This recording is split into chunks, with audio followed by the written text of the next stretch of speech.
basis, Jackie, are startup companies. These are small organizations, maybe 1 to 5 individuals. They have a bright new idea. They're going to set the stage for the future pet food of the next 20 years. But they don't always know where to start and how to get things rolling. What kind of tools does the state of Kansas or other states provide to those startup businesses?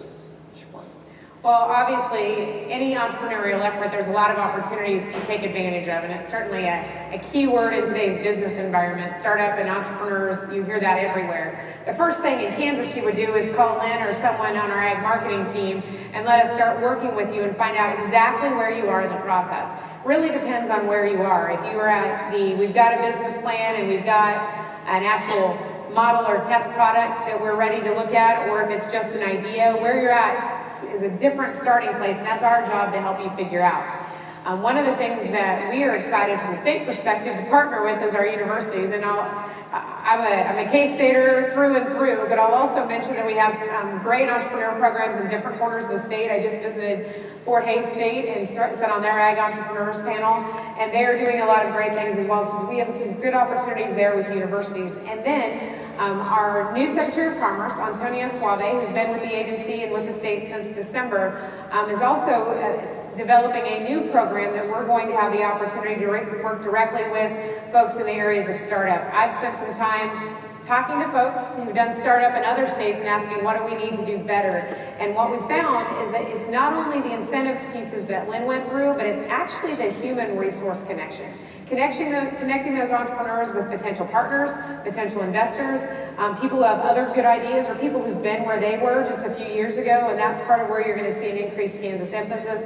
And I'll add one thing: we're in the middle of a project that, it's supposed to be private, but it's been all over the papers here in the Kansas City area on the Kansas side, that is going to be an agricultural presence in Wyandotte County that will include what we're hoping to be a business and technology park that really focuses on entrepreneurial startups. So that will be a good place, even a physical location potentially for startups in the pet food industry. So when you say physical location, is it research laboratories and offices, or is it just I'm not supposed to ask that? You're a little bit ahead of us. Okay, I'll be quiet. Next.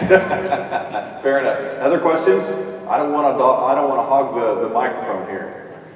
So I'll keep going. One of the things that I'm most curious about, you talked about sorghum, but the presentations that came before you yesterday, the big emphasis today is grain-free. And it just makes me want to, well, I have some issues with that. But tell us what there are. From the grain science department. Yeah, grain science. So it's job insecurity with this grain-free thing. But what are some of the things that the state of Kansas or some of the other states, we're importing a huge amount of non-grain ingredient sources into this region. Are there any ideas, thoughts from the state level as to what we can do for incentives? And I don't want to put anybody on the spot here, but I guess I have. Any thoughts or ideas? No, I think that's good. We actually talked about that trend when we were making the decision of whether sorghum was in our presentation today, because we know that discussion is out there.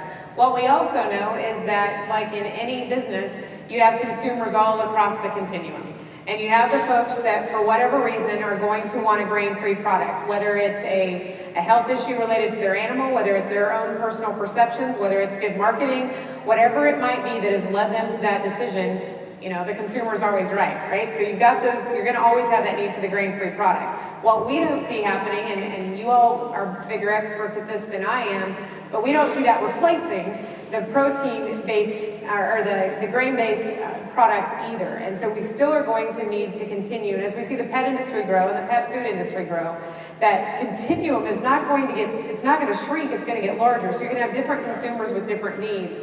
So it needs to be our job as a state, if we want to support the pet food industry, that we're supporting pet food manufacturing across the board. And we definitely see sorghum as a place for a grain-based product, that sorghum is definitely an opportunity and one we really want to see the industry continue to grow and take advantage of. But we also know that the other grain-free or other protein-based products are going to need to be out there too. So when we talk about our strategies for growth in our state, we're going to look at all of that. And, you know, we have been and always will be, I hope, in at least the top 3 in beef. But when we think about, we imported more beef cattle into our state than any other state, and we get closer and closer to that value-added food chain. So if there are pet food companies that are interested in growing, for example, pet food business that utilize more beef, there's no better place to be than Kansas. So that doesn't mean, we don't see that we have to pick one or the other as either a state or certainly not as an industry. So I hope that helps answer your question. Yes, absolutely.